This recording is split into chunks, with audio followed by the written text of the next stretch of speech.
Good evening, welcome, and shalom to the Rabbi Sam Silver Controversial Issues Forum. It is May 20th, 2020, and we're pleased to have Rabbi Barry lead us in this interesting discussion. The topic being, did God give the land of Israel to the Jewish people? Without any further ado, Rabbi Barry, take it away. I appreciate that wonderful introduction. I thank you, Sharon, for organizing this Zoomed event. And I thank all of you for appearing and joining in the discussion. I have been told by our administrator that in the beginning, in order to allow more discussion and interaction, which is fine with me. So I will make a few comments and then we'll open it up to everybody else. It is the Rabbi Sam Silver Controversial Issues series, and I've been revamping my office now. And so I wanted to, I don't know if you can see this, but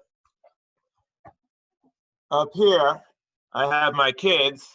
I have Albert, and then I have in the middle the flag that was given to my dad for his military service, and above that is his ordination from rabbinical school way back when. So I just thought I would tie him in and let you know that he was someone who loved a good debate. He loved to disagree agreeably and brought everybody together. And he was able to bring many different groups together and many different religions together. But one thing that he and I both have trouble doing is getting an Orthodox rabbi to participate in this type of dialogue. I can get a Muslim in my synagogue, no problem. Christians, Hindus, Buddhists, atheists, not an issue. Orthodox, no, they won't set foot in the synagogue. So I figured this is a good opportunity. Now they don't have to. They don't have to come in to my synagogue. They don't have to worry about perhaps being contaminated in some way by a Reformed synagogue or a progressive synagogue. They could just appear by Zoom. So I sent out emails to everybody that I knew, Orthodox, conservative rabbis in the area, and I got one response. The one response was no thanks. The other ones, I didn't get any response. So I didn't want to disappoint people and think that you wouldn't get to hear the Orthodox point of view. So you will get to do that because I now have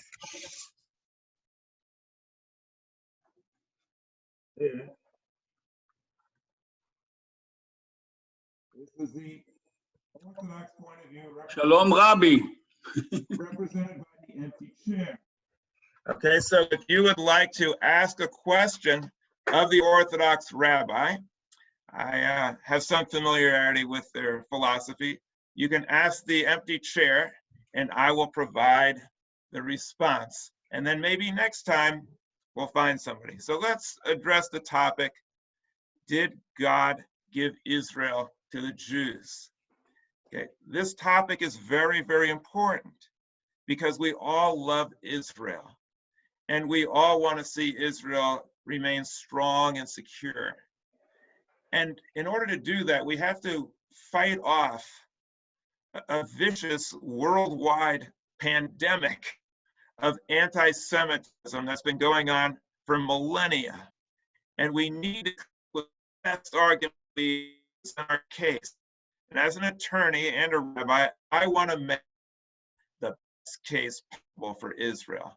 And I'm going to assume that everyone here also shares my desire to make out the best case we can to defend Israel and the Jewish people's right to a homeland in Israel. So is this the best case? We have to approach this from two vantage points. One, is the claim that God gave Israel to the Jewish people true? And two, is it a good argument to raise, or are there better ones? And my contention is, first of all, it's patently false. And secondly, even if it was true, it would be a really, really bad argument. But let's approach the first one because that's really the topic for the discussion. is it true? In order for that statement to be true, people look to the Torah, which is where the claim was made. So in the Torah, it states that God gave Israel to the Jewish people as an eternal covenant. And based on that claim, mostly the conservative and the Orthodox Jews say that therefore we're entitled to Israel because it says so in the Torah. That's not a good argument to make because there's other people who have their own Bibles. And if we were to say that the Torah gave it to us, what argument would we raise when a Muslim says, oh, no, you got it wrong? The Quran says that God gave us this land because Muhammad went off into some imaginary ascent into heaven on a horse out of Jerusalem, even though the Quran never mentions Jerusalem or Israel or Canaan at all. Instead, it mentions something that they refer to as Al-Quds. Al-Quds is related to the word Kodesh because Arabic and Hebrew are similar, and it means holy. So it just means some holy place. So the Muslims say, it must be Jerusalem. That's good evidence. It's horrible evidence. It's no evidence. It's a lack of evidence. But if we ascribe to the Orthodox the ability to also use blind faith and no evidence to say, well, the Torah says this, then how do we argue against the Muslim saying, no, the Quran says he gave it to us? Not only that, there's a billion Muslims, and that's not that many of us. So if it's going to be based on numbers, well, a lot of people believe this. A lot of people believe in the Torah. We're outnumbered. Not a good argument. Now, the Christians, they have an argument of their own. Actually, they say it's in our Torah, our Bible, that God gave the land to the Jews, but they kind of messed up. And they rejected God's son. Some people say he killed him. They messed up, so they lost their right to the land. So now it's really Christian land, but the Jews are going to regain control for a little while, just to set off Armageddon. And when that happens, the Jews and Muslims and everybody else are going to kill each other. Then Jesus is going to come in and we'll live happily ever after, while everybody who doesn't think like we do burns in hell. And we'll have a great celebration because that sounds like a good time to us. These claims are ridiculous, childish, and a horrible way for the Jewish people to base their claim on Israel on such childish notions. Now, getting to the truth or falsity of it, in order to say that this claim is true, you'd have to vouch for the truthfulness, the literal accuracy of the Torah. That is a minefield that no rational person wants to enter. It's not even remotely possible. Once you start going down that road and say, well, the Torah is God's word, unless somebody has blind faith like the Orthodox, you have to start coming up with proof or evidence. Now, Sagan said, Carl Sagan, extraordinary claims require extraordinary proof. If I told, it would not require a lot of proof. You could believe that, and I wouldn't necessarily have to swear under oath or show you a picture of me eating scrambled eggs.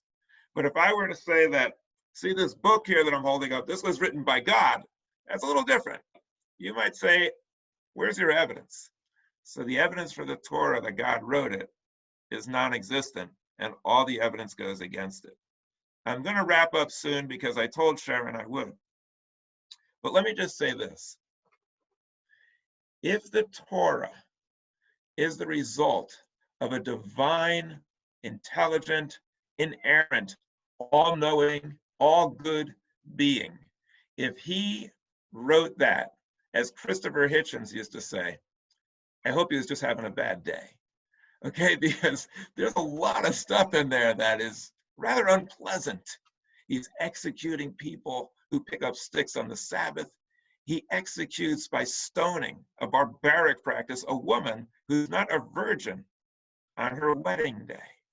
Now, if we were to go by that type of legal system, I think a lot of women would probably not do too well.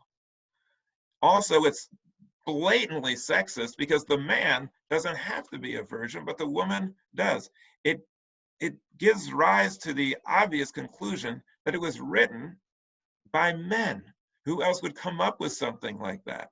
It also has God ordering Moses and Joshua to commit genocide against people merely because they didn't worship the right God, or even for Jewish people, they worshiped the right God, but not in the right way, or they touched a mountain, or they sacrificed in the wrong way, or they brought a fire pan that wasn't pleasing to God. Who knows? So the book clearly is not written by God. Now, one question might be, well, if you don't think it was written by God, why are you a rabbi and why do you follow it? I happen to believe that there's a lot of really, really wonderful books, great literature, great wisdom that exists in the world that might not have been written by God, like Newton's Principia. That's genius. Shakespeare, genius. Wasn't written by God, but there's some pretty good stuff in there. So to me, the Torah is sacred because it represents our people's efforts to understand God and our first steps towards morality. Fortunately, as I've explained, based on biblical law, not our last one. So that's why I believe those claims are really horrible and we shouldn't use it. Finally, this. We don't have to come up with a ridiculous claim that God wrote the Torah to base the Jewish claim on Israel. We have much, much, much better arguments. For instance, the Jewish people gave Muslims and Christians their religion. Because of Judaism, they now have their religion. Their whole religion is based on Jewish people preserving monotheism, conceiving it, preserving it, and handing it down to them. They altered it somewhat, but they got it from us. Out of gratitude for their religion, they might want to offer a little sliver of land to the Jewish people. In addition, after the Holocaust, when about a third of our population was wiped out while the world just looked on, and there were, of course, righteous Gentiles, but the vast majority of the Christian world just let it happen. And even the United States wouldn't even let Jewish people come in and sent them back to their death. So because of that absolute atrocity and the willingness of the world to just do absolutely nothing about it, they owe us. There should be some kind of retribution or some type of compensation. Plus, the Jewish people have been chased around for thousands of years and no place is safe. The Jewish people deserve one tiny safe haven to claim as their own, because even in the United States, we don't know what's going to happen. In addition, Israel is a great benefit, not just to Jews, but for people of all faiths and no faith. The religious centers, religious holy places of Judaism, Christianity, Islam, and Baha'i are located in Israel, and all are well preserved and given great respect, perhaps too much so, in that Israel doesn't even allow Jewish people onto some of the Muslim sites, backing up the Muslim intolerance in that area to have Jews there. Jewish people have no such claims. We have no issues if other people want to come onto our sites, but we actually cater to prejudice and allow for all the different religions, except Reform Judaism. We're still working on that one. Also, in Israel, women are treated with dignity and respect. And you can criticize the government and live to talk about it. And it's a democracy. It's a bastion of freedom. It is the ally of the United States and our best defense against radical religion, radical Islam, ISIS, and all the rest. Israel is the best friend, the most loyal friend we have. And they're also extremely intelligent. They understand defense well. They understand how the Muslim mind thinks. They have incredible defense agencies and intelligence services. And so strategically, so as a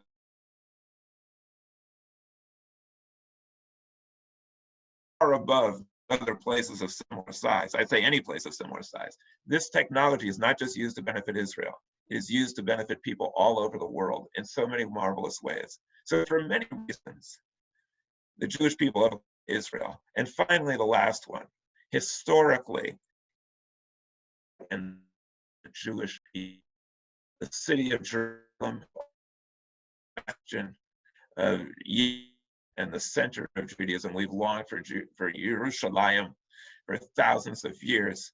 It was the capital. Never any Palestinian state in which Jews didn't live. There was no such thing. It was just to try to reason to get Jews out. Israel is Jewish through and through, and therefore we have a stake to that land. I'd love to hear from other people. If you agree with me, I'd love to hear from you. And if you disagree with me, I'd love to hear from you even more. So we do have somebody who's an expert on Israel. He happened to live there, happened to fight for Israel, defended Israel, speaks the language, and I'm sure he's going to want to have a few words to say about this. And so I think we might want to turn it over to Tzachi to share some observations, make some points, ask some questions if he wants, and share with us his wonderful knowledge of Israel. Hallelujah, Rabbi. So, well said. Everything is the truth and the facts that, vis-a-vis Israel, vis-a-vis the Torah and everything. As you said, monotheism happens from Avram, became Avraham. So they believe in it, and they realize that, don't forget, at the time of Moses, definitely, it was multitude of people and other people that were not even Hebrew, Jebusites and all the others that we know. They like the idea and say, hey, let's stick with the Hebrews, and they do something. Look how they build that stuff so deep, for example, talking about survival. So people gravitated, they're always illiterate whatsoever. There's no one that was reading or writing, which almost not existent, as you know. Everything was orally submitted. So the Jews developed the Torah. Everybody recited all the time, and most probably say it almost to the T. Like we know, Mary had a little lamb. We know most of the words, So that's how they knew it. Why Tehillim, Shir HaShirim have Israeli songs? By songs and we have like maybe hundreds of that's the language to talk. They have to, Elohim, what is Elohim? It's something up, so they talk to us. While the, non-mystic people have idols, they have this, they have this for there, there's for Cupid, they cover everything, and every gender, by the way, even transgender, they had it, but they all mixed up and didn't know what to do. So came Hebrews and say, let's consolidate this power to one God, All those little gods become like angels. Avriel, Raphael, whatever you want to call it, that's later. So Tzachi, tell me something. What do you think about my contention that God did not give Israel to the Jewish people and that there's much better reasons for it? What do you think about that? Do you agree with that contention? Do you disagree? Well, do you think maybe it's true, but we shouldn't say it? What do you think? I'll answer you first with a rhetoric question. Do you think that if we did not believe that God gave it to us for about 4 or 5 centuries, from let's say 5,000 years ago, from Abraham time, actually Abraham time was 1948 BCE, by the way. Like Israel was born 1948. If you go 1948 back in time, before the Common Era, that's Abraham time. So you're talking about 3,000 years of that shtick, So they survived for 2,000 years until smart guys like you and me came and started questioning them. So they didn't need us then. And, and if you talked, you'll be in the well, and a lot of stones on you, so you won't be held.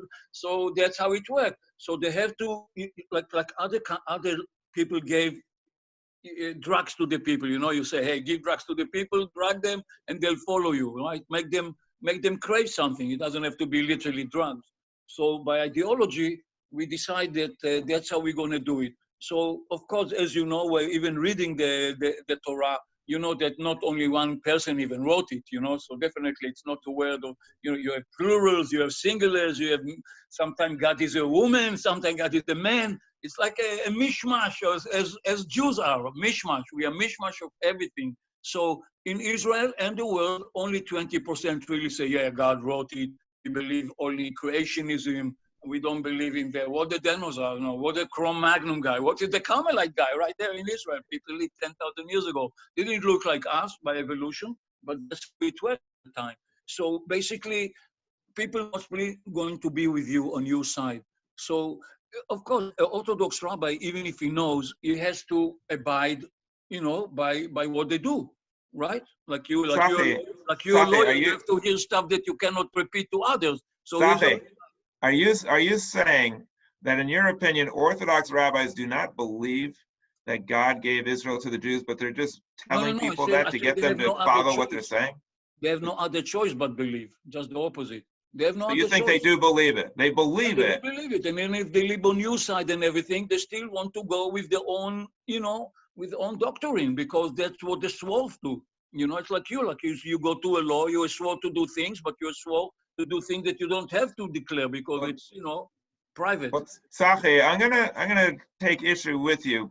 Not necessarily. I believe that there are some Orthodox rabbis who clearly believe that, but I believe just hanging out with a lot of other rabbis. My dad was a rabbi, and I used to mix it up with them. I believe that there are Orthodox rabbis who know. I mean, they study the Torah. They're not dumb. They know that it's not true. But I think that there are Orthodox rabbis who think it's in the best interest of the Jewish people for people to believe this. As you said, if people didn't believe God gave Israel to the Jews, maybe they never would have kept on to this dream. Maybe they wouldn't have stayed Jewish people. And so the Orthodox rabbis believe it's in the best interests of the Jewish people to believe this. Plus, if they do, then they get more members for their congregation. People are going to follow what they're saying, and they're going to have more power. So I believe that a lot of Orthodox rabbis know better. They don't believe it, but they're promulgating something they know to be false, either because it's malicious and they just want it in the best interest of the Jewish people. Now, I just want to respond to your contention there, and then let's open up to other people. Yeah. I just want to answer you something. I want to answer you something. Talking about Israel, where always Jewish people live in the country there, throughout the centuries. So for us, it was a history book. When you open a history book, you want to know what happened in the king of Pharaoh. You want to know later on what happened in Xerxes II, Achashverosh, in Purim. So we have chances to read history that were written close to the history time. For sure, the Torah was written maybe 1,000 years after we exit Egypt, if at all. So, but it mentioned there, Refidim, Sukkot, all the places that I told you before, and to the people that I used to camp there or rest there in the oasis, like our ancestors were giving water to themselves and to the deers and camels. So it's nothing changed in the Middle East. The Arabs know it, and we know that Muhammad came many years ago, like a 6th century, by the way, 555, if you want to make it sure, that Muhammad was a bandit and everything. Everything is known, we knew as well, like we know who Arafat was and everything else, so people that were illiterate went into a rampage, and so the Israelites were weak, and they tried to muscle in, and that's what happened. That's why on many synagogues there are mass, on many churches there's a mass, all over Europe, all over the Arab world, for sure. So, but Tzachi, the Torah, so it doesn't matter. We don't have to apologize. We Jews. The Torah is not just a history book. It's also like Aesop's fables. It's got mythology, it's got some history, it's got a mixture, it's got both. Yeah, and I think it's okay. Let's open it up to other people. Who else wants to join in? The Torah is a logbook of everything that happened, and they were smart enough and ballsy enough to put all the rapes by ancestry, pedophilia. They put everything there, so you won't question anything. That's the beauty of the Torah and the rest of it. No, they put everything. I mean, it's a pornographic book if you want to do it. It's a philosophical book on the other way. So if you want to go together, they have everything right there. Amnon and Tamar, Yehuda, the daughter Dinah, who raped by all the people. It's right there, and he tell you, be careful. If you do it, that's what you're gonna get, the gallows. Next. Yeah, but if it was written by God, he didn't make himself look very good. No, God didn't read it. It's a word of the people that they felt that God inspired them to write it. They were inspired by higher being,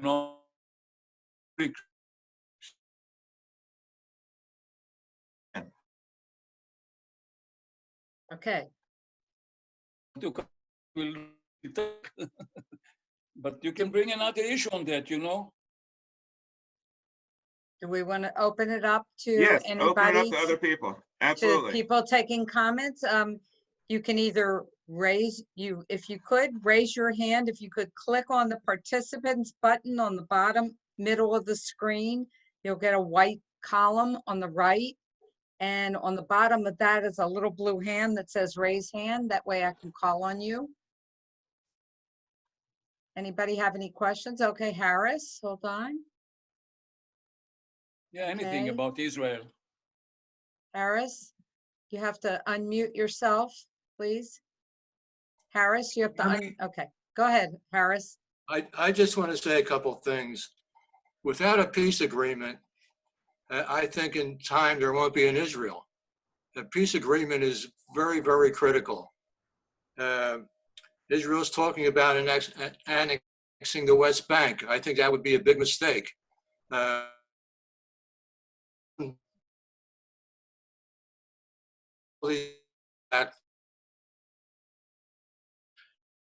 goal been sending them back to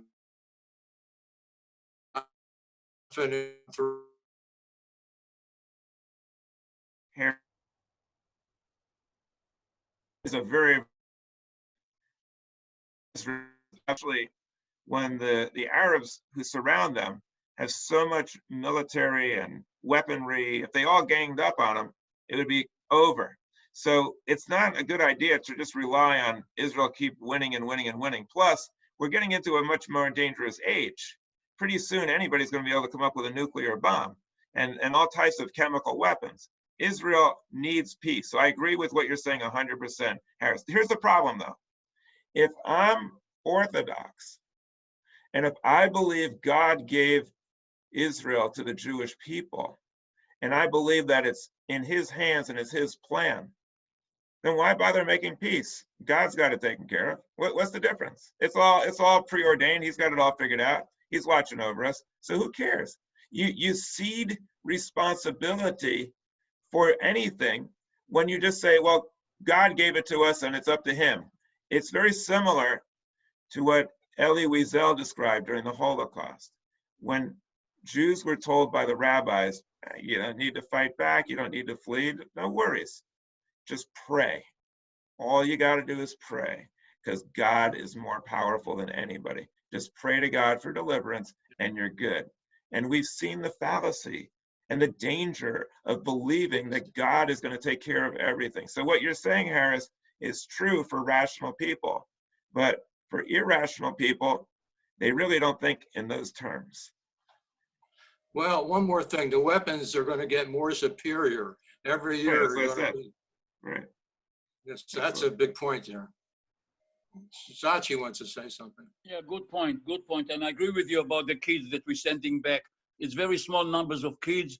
Actually, we can take those kids that African and African looking and maybe harvest them, as we say, bring them up a little bit, give them some more things to look, maybe even recruit them to the army to be special forces like we have now. Most of the American army is not really American. A lot of Hispanic and Black Americans and people from the islands, you know, they're the ones that carry the stuff on the ground.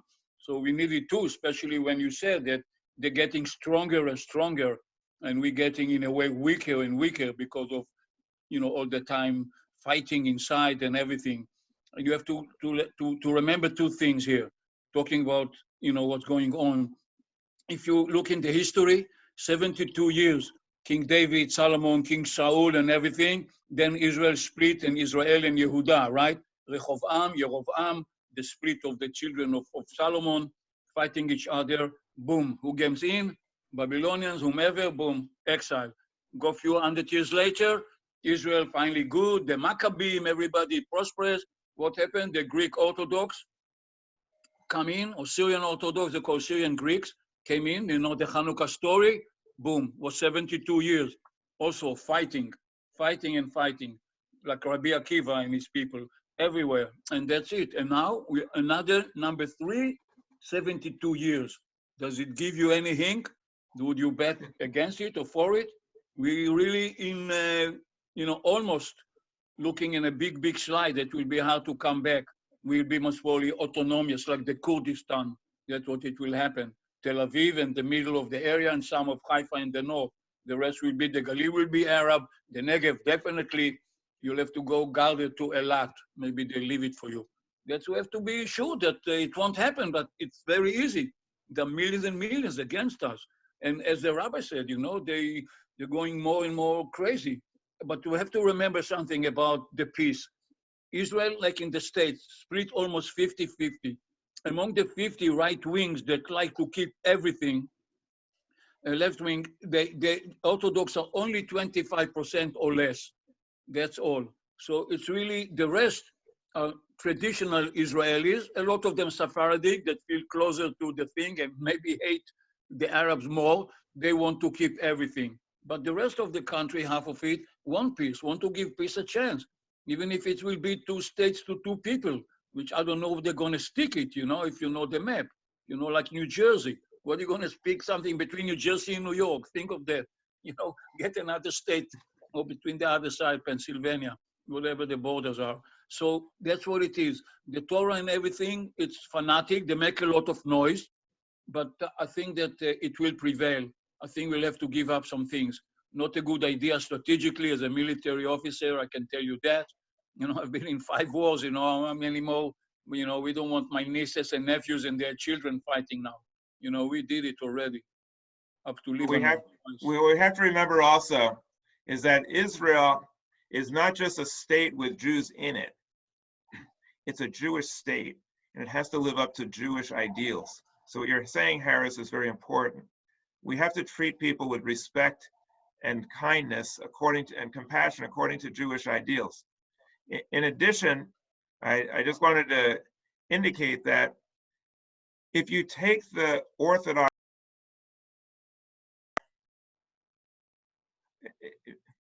are you able to hear what I'm saying?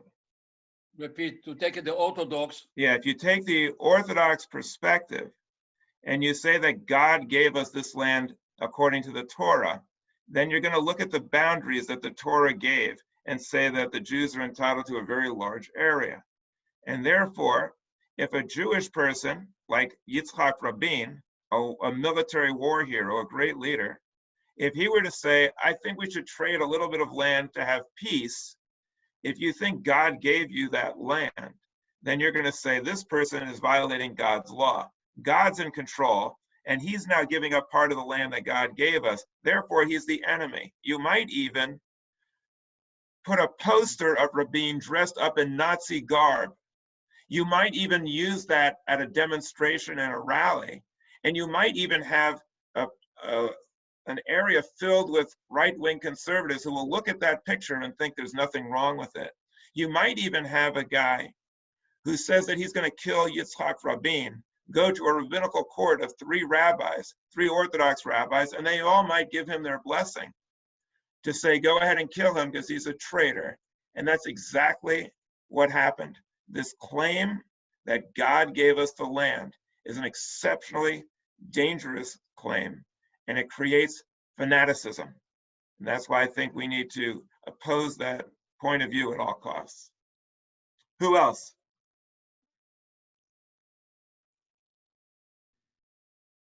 Anybody else want to raise their hand or speak? Okay, Harris is back on.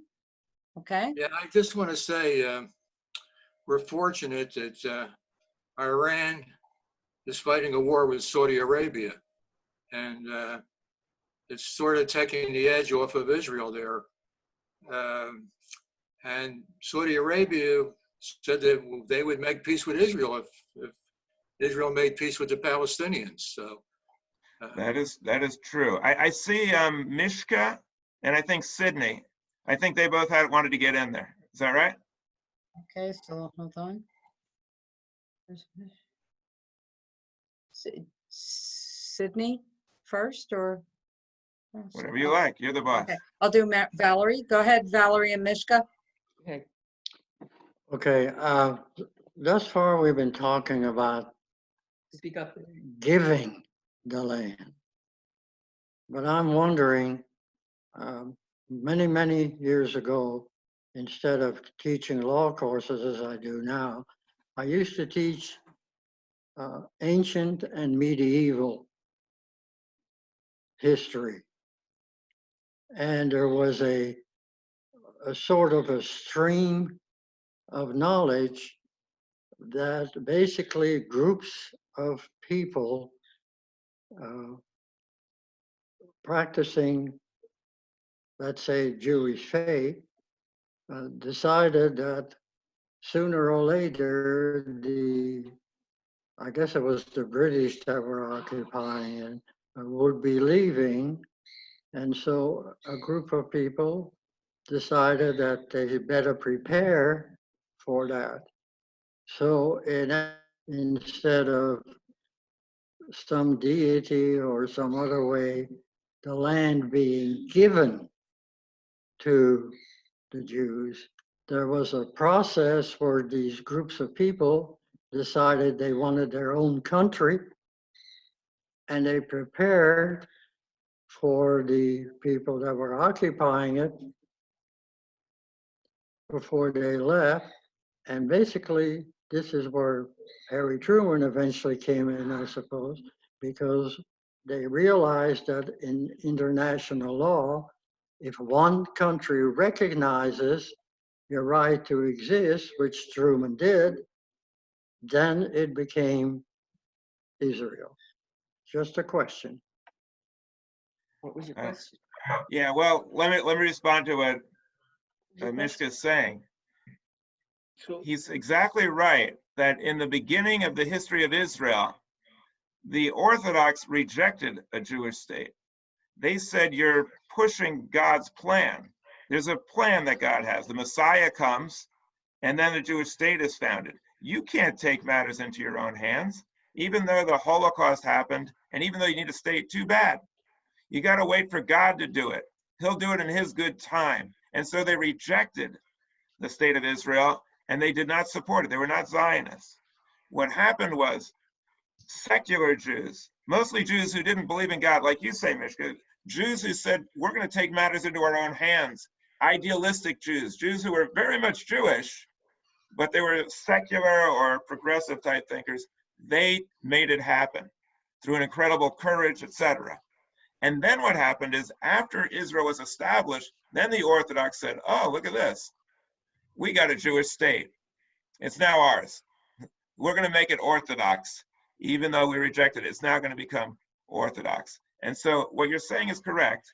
And also the Jews and the Muslims in the early days, Safi might want to comment on this. He knows a lot more about it than I do. In the early days, they were working together in many instances. They were collaborating against the British. They both hated the British, and they both thought that they had a lot in common and they could make common cause and work together, and they actually did work together. Unfortunately, Muslim fanatics, religious fanatics, took over, and they assassinated people who tried to make peace, and they made it impossible for any Muslim to talk peace with Israel. And then Jewish extremists also tended to gain the upper hand in more modern times. That didn't happen in the beginning. Israel has always been free of control by religious extremists.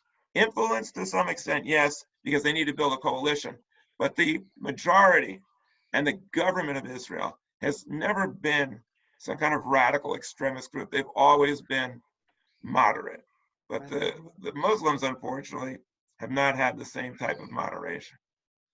yeah, very good assessment on the whole idea for the last 100 years.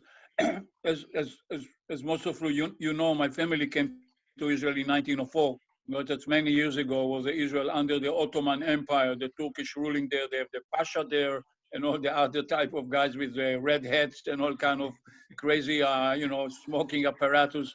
And was basically a wasteland when they came to Israel. Haifa was only swamps and everything. And they start building a little bit with the Arabs side by side. They're fighting malaria, trying to dry some swamps, and then start building refineries and everything that needed to build. The port of Haifa took years to build. So it's all my grandparent generation.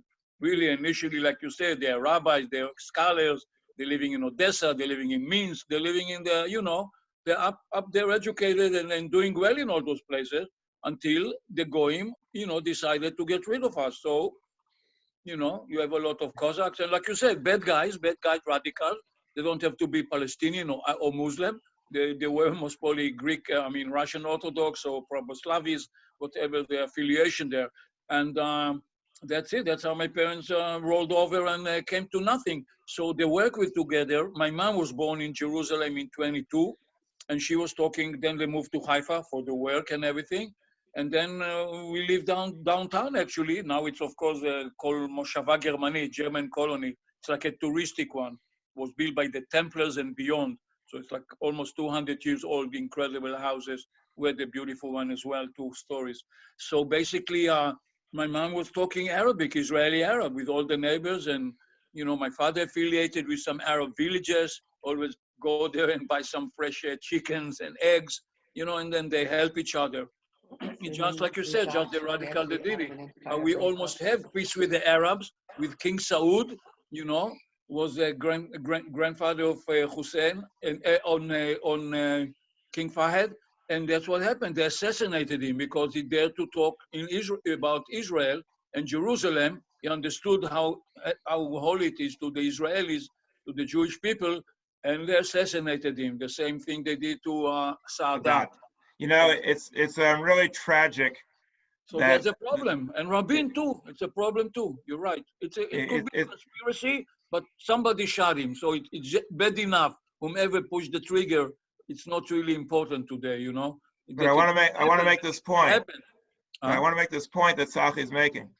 There are people who say that we'll never have peace with the Palestinians, and the Arabs are always going to be fighting against us.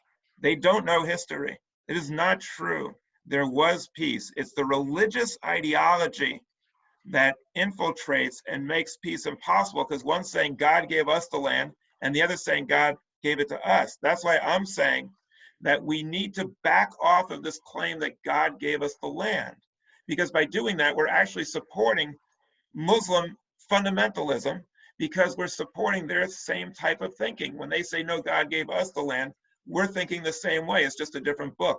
We need to get off of this whole template and say, no, God didn't give it to either one.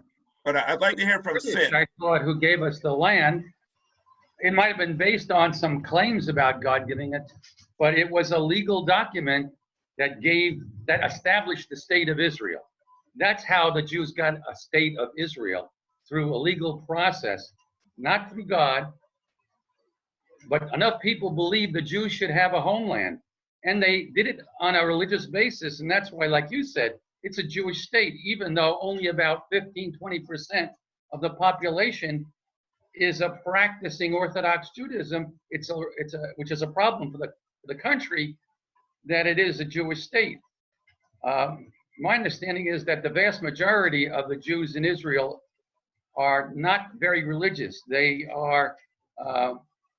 observe what the state has enforced on them. Everybody observes Shabbat, not by choice. Everything closes down by law. And it'd be interesting to see if that changed, if it were no longer law, how much of the observance that there is in Israel would continue. Let me respond to what Sid is saying. First of all, what he's saying is perfectly true, that there's a legal claim, of course, that the Jews have to the Jewish state because of UN decisions. However, it's kind of dicey to depend on the decisions of the United Nations as the basis for Israel's existence, because the United Nations has issued a series of really horrific pronouncements against Israel. And we really want to base our claim on the moral claim as well as the legal claim, but we don't want to just leave it up to the legal claim. Otherwise, we're going to be in very serious trouble. All right. Who else? Well, let me get back. Hello. Go ahead. You're on. Can you hear me? Yeah, Yeah. you're on, Mishka. Okay. But let me get back. Let me get back to the process that exists when you're talking legal. I still believe that what I stated was a process, and in spite of the fact that Rabbi, you don't have much faith in the United Nations. In certain areas, I don't either. But the process that I outlined, where groups of people were preparing for the British to leave, and then under international law, which is a subject that I teach, by the way, under international law, if one country recognizes the existence of a new country to come in, then that gives it the legal basis. Let me add one additional factor to that. Israel does not have a constitution. We have a constitution pretty much outlining, major federal laws. But Israel's laws by the Israeli Supreme Court are based to a great extent on international type law areas. So I don't, maybe it's, it's wrong of me to say that God gave Israel the land.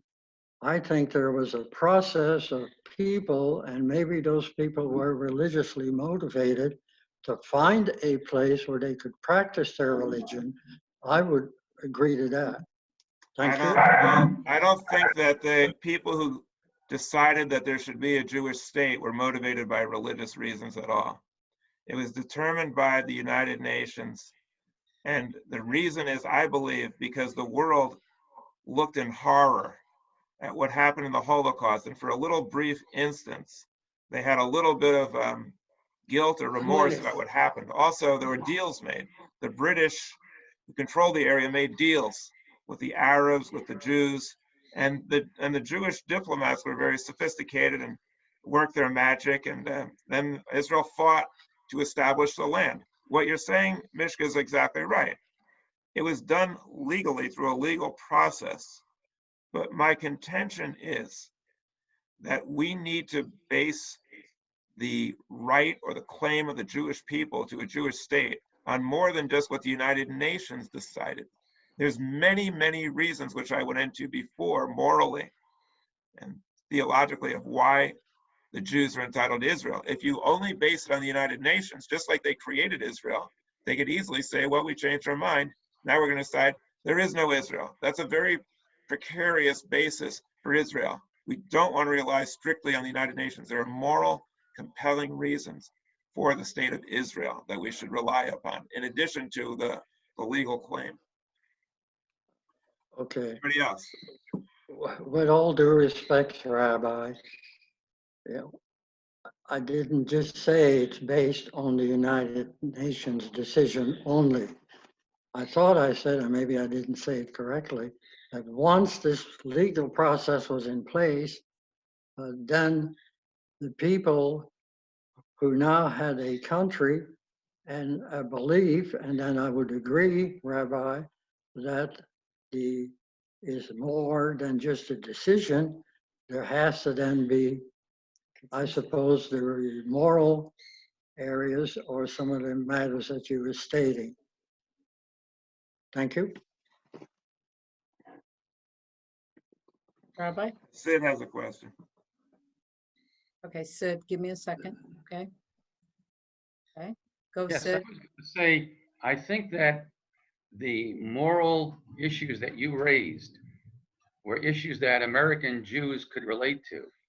But if there had to be a world vote on should there be an Israel, those issues that you raised would not be relevant at all, because the majority of the world is Muslim compared to Jewish, and they would be the majority of who would be swinging the vote against us as Jews. I think that in reality, we need something more than it's owed to us, or they're good people, or there's moral or intellectual reasons.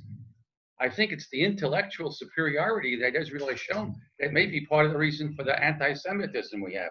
I hate to say it, but I think that the claim that we're the chosen people and that we're superior intellectually may be backfiring and going against Jewry and being the reason for some of the anti-Semitism that's out there. Even in this country, where the American Jews are a very, very small part of the total population. I don't know, based on what's been happening in this country in terms of the rise of anti-Semitism, if the vote were taken here, whether we truly win it. The vote has to be an all U.S. vote, not just an American Jewish vote. And what we've been seeing lately doesn't forbid well for us in that kind of a vote.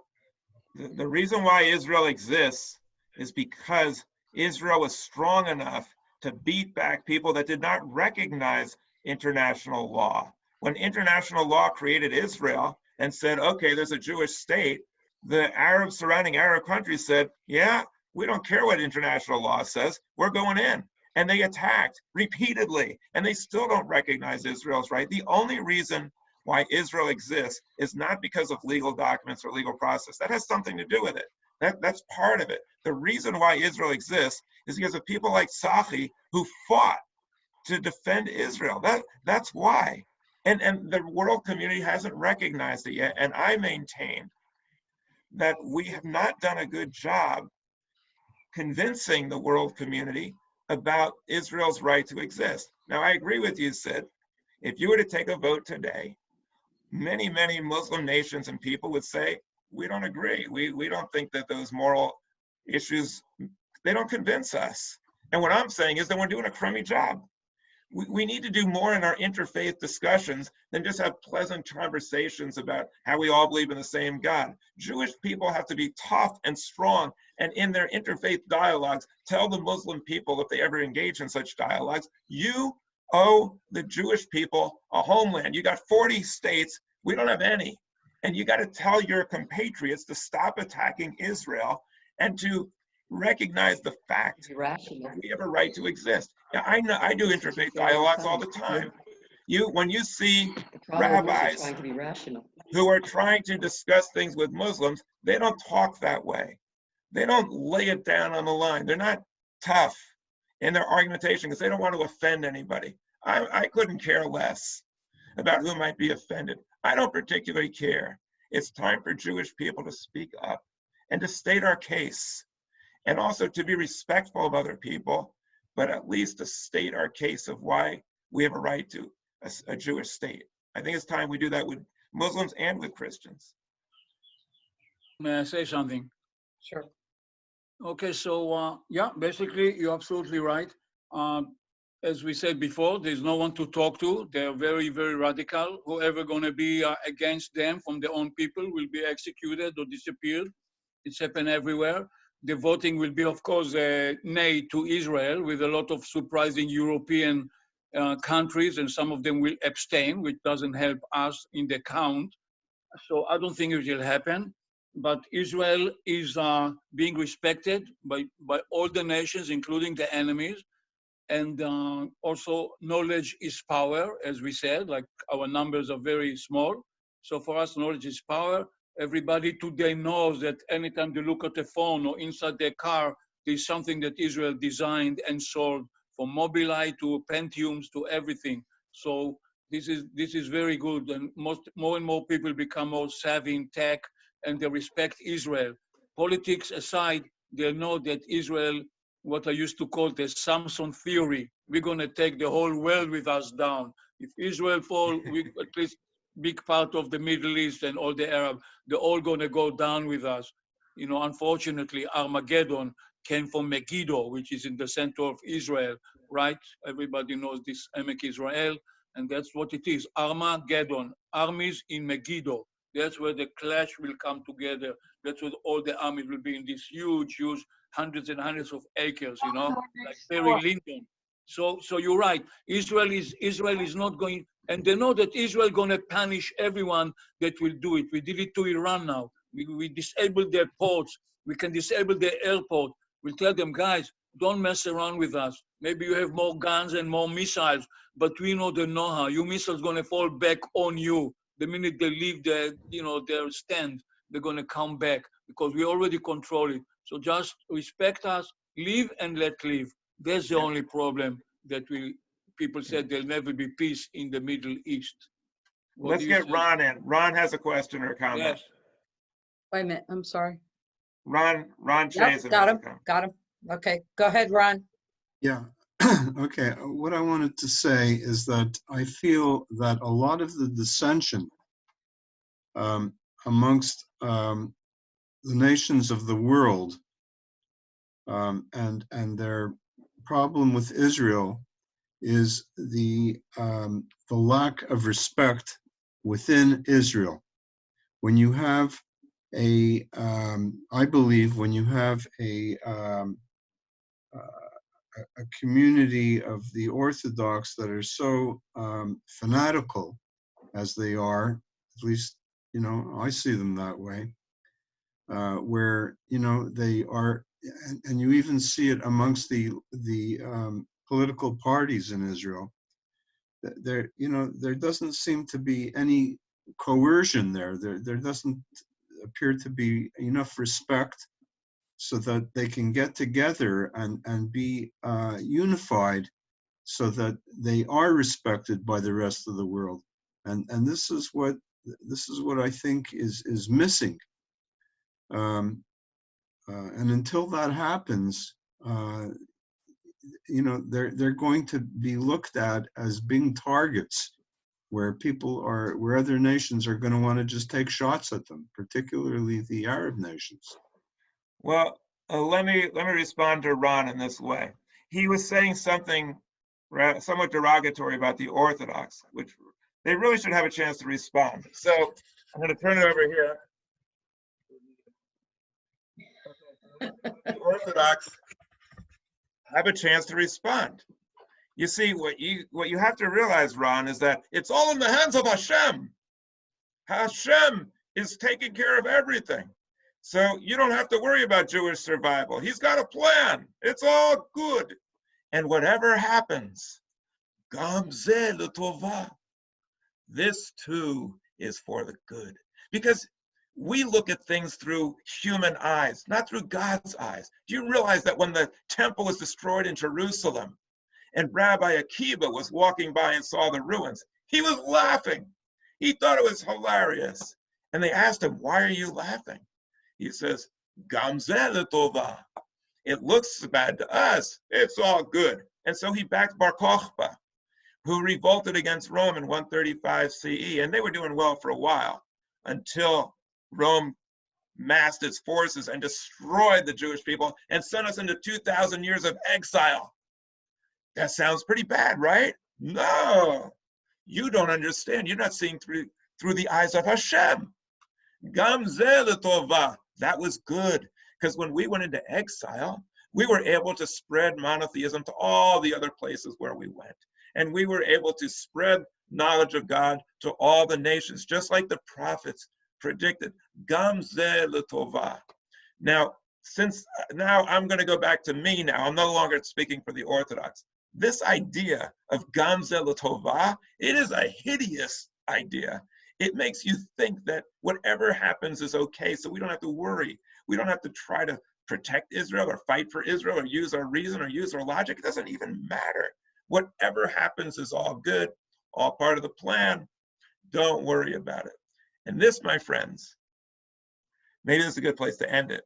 This, my friends, explains exactly why we should never use this argument based on the Torah. Because according to the Torah, God allowed the Babylonians to invade and destroy the temple and scatter the Jews and kill so many people because we weren't faithful. And so if we adopt this philosophy, we will think that because Jews today are not adhering to orthodoxy, it's okay for Israel to be destroyed. That's what we get. That's the punishment that we get. This, my friends, is madness. And it is very dangerous. We need reason and seichel and modern thinking to protect Israel like it is. Israel is a bastion of science and rationality. And we must make sure that it stays that way. And we must proclaim, because of reason and righteousness and morality, Israel's right to exist, and not base it on supernatural beings who are supposedly the reason for its existence. It's because of us, and it's because of people with the courage to fight for Israel, and it's because people had a dream for 2,000 years, and that dream is still coming true today.